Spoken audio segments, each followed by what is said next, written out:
একদম মুখে দিলেই কিন্তু মিলিয়ে যাবে দারুণ স্বাদের এই মালাই সন্দেশ। এই রেসিপিটা আজকে আপনাদের সঙ্গে শেয়ার করছি। এটা খেতে কিন্তু অসাধারণ হয়, একদম নরম তুলতুলে, মুখে দিলেই গলে যায়। যে সমস্ত টিপস অ্যান্ড ট্রিক্স শেয়ার করব সেগুলো যদি ফলো করেন তাহলে একদম দোকানের মতো পারফেক্ট এই মালাই সন্দেশ ঘরেই তৈরি করে নিতে পারবেন। তো চলুন দেখে নেওয়া যাক রেসিপিটা। এর জন্য এখানে আমি নিয়েছি প্রথমে 1 লিটার পরিমাণ ফুল ক্রিম দুধ। দুধটাকে খুব ভালো করে আগে জাল দেব। অন্যদিকে একটা ভিনিগার আর জলের মিশ্রণ তৈরি করছি। 2 টেবিল চামচ নিয়েছি ভিনিগার আর তার ডাবল পরিমাণে নিয়েছি জল। সেটাকে মিশিয়ে রেখে দিলাম। দুধটা ফুটে ওঠা অবধি অপেক্ষা করব।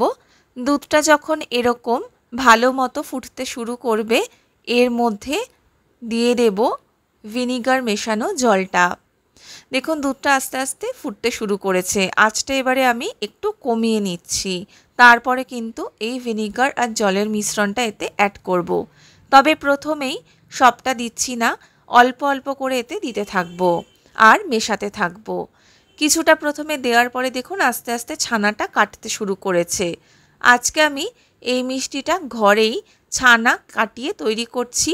তবে আপনারা চাইলে দোকান থেকে ছানা বা পনির কিনে এনেও করতে পারেন। এরপর বাকি মিশ্রণটাও দিয়ে দিলাম। দেখুন এবার ছানাটা পুরোপুরি ফাটতে শুরু করেছে। এটাকে গ্যাস অফ করে একটু ঠান্ডা হতে দেব। তারপর একটা স্ট্রেনারের মধ্যে ছানাটাকে পুরো আমি ছেঁকে নিলাম। এখানে ছানা তৈরি করার জন্য আমি কিন্তু ফুল ফ্যাট দুধ ইউজ করেছি। আপনারা কিন্তু ফুল ফ্যাট দুধটাই ইউজ করার চেষ্টা করবেন। এরপরে ছানাটাকে ভালো করে জল দিয়ে ধুয়ে চামচের সাহায্যে একটু চাপ দিলেই এটা এক্সট্রা জলটা ঝরে যাবে। এভাবে ছানাটাকে ধুয়ে নিচ্ছি, তাহলে এর মধ্যে আর ভিনেগারের গন্ধটা থাকবে না। ছানাটা একদম পারফেক্টলি তৈরি হয়ে যাবে। এটাকে একটু রেস্টে রেখে দেবো এইভাবে, যতক্ষণ না পুরো জলটা ঝরে যায়। তারপরে এটাকে হাত দিয়ে মাখতে হবে। একটা প্লেটের মধ্যে ছানাটাকে নিয়ে আস্তে আস্তে এভাবে ভালো করে মথে নিতে হবে। এর মধ্যে কয়েকটা দানা এলাচ আমি দিয়ে দিলাম। আপনারা চাইলে এলাচটাকে একটু গুঁড়ো করেও দিতে পারেন। এলাচের গন্ধটা কিন্তু এই মিষ্টিতে খুবই ভালো লাগে, তবে খুব বেশি পরিমাণে দেবেন না, একটু কম পরিমাণেই দেবেন, তা না হলে স্মেলটা একটু উগ্র হয়ে যাবে। অন্যদিকে একটা কড়াইয়ের মধ্যে নিয়েছি 1 কাপ পরিমাণ ফুল ক্রিম দুধ। এখানে মোটামুটি 200 ml মতো দুধ আছে। এটাকে এবার একটু জাল দেব, দিয়ে এটার মধ্যে মিশিয়ে দেব চিনি। আপনারা চাইলে এই প্রসেসটা পুরো দুধ জাল দিয়ে ক্ষীর তৈরি করেও করতে পারেন, কিন্তু আমি যেহেতু বললাম এটা একটা চট জলদি রেসিপি, খুব তাড়াতাড়ি তৈরি হয়ে যাবে, তাই কিন্তু আজকে আমি অল্প দুধেই দেখাচ্ছি। এর মধ্যে এবার দিয়ে দিয়েছি বেশ খানিকটা পরিমাণ চিনি, মোটামুটি 1/2 কাপ মতো।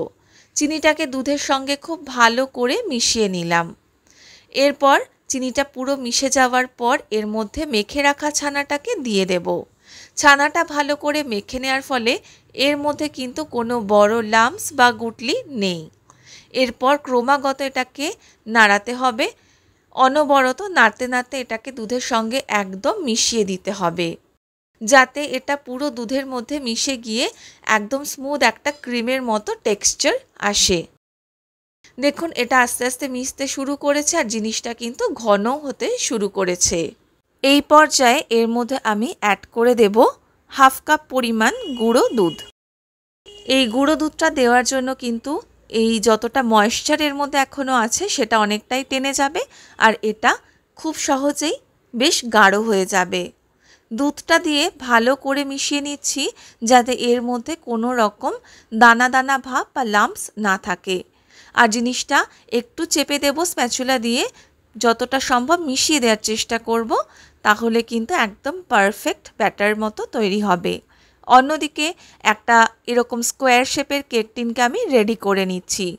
আপনাদের কাছে যদি এরকম স্কোয়ার শেপের কেক টিন থাকে বা এরকম স্কোয়ার শেপের প্লেট থাকে, তার মধ্যে কিন্তু সন্দেশটা বানাতে পারেন, খুব সুন্দরভাবে কাটা যাবে।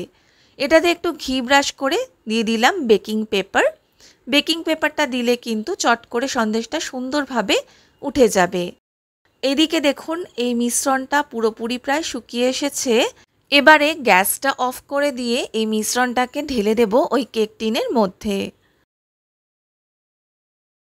এমনভাবে দেবেন যাতে চারদিকে সমানভাবে কিন্তু মিশ্রণটা পড়ে, তাহলে সন্দেশটার শেপ একদম পারফেক্ট হবে। প্রথমে পুরো মিশ্রণটাকে আমি এর মধ্যে দিয়ে দিচ্ছি, তারপর ওপর থেকে একটা স্প্যাচুলা দিয়ে এটাকে একটু সমান করে দেব, তাহলে সন্দেশটা কাটার সময়ও সুবিধে হবে।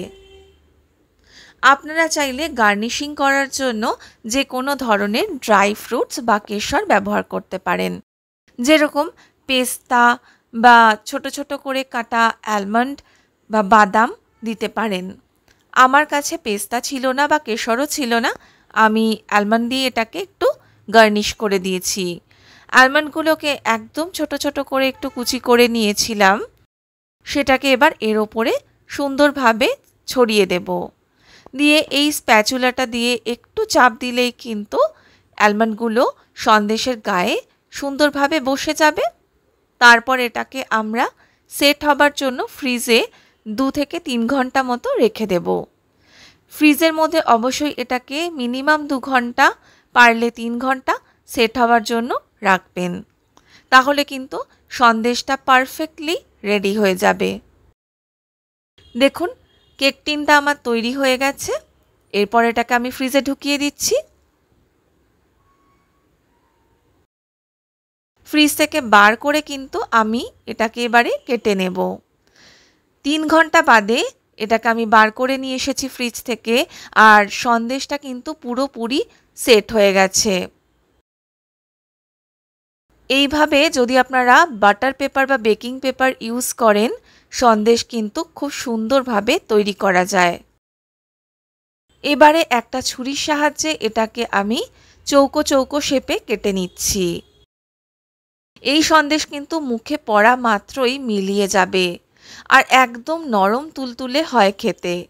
কোনো রকম ভেজাল এর মধ্যে নেই, শুধুমাত্র দুধ আর চিনি দিয়েই তৈরি। এটা অবশ্যই বাড়িতে ঝটপট তৈরি করে নিতে পারেন। যে কোনো দিন এই রেসিপিটা ঘরে থাকা সামান্য উপকরণ দিয়েই বানিয়ে নেওয়া যায়। আর বানিয়ে আমাকে কিন্তু কমেন্ট করে জানাতে ভুলবেন না যে আপনাদের এই সন্দেশটা কেমন লাগলো। ছানার মালাই সন্দেশের রেসিপি যদি আপনাদের ভালো লাগে, আমার চ্যানেল দ্য বং বেগুনিকে সাবস্ক্রাইব করে পাশে থাকার অনুরোধ রইল।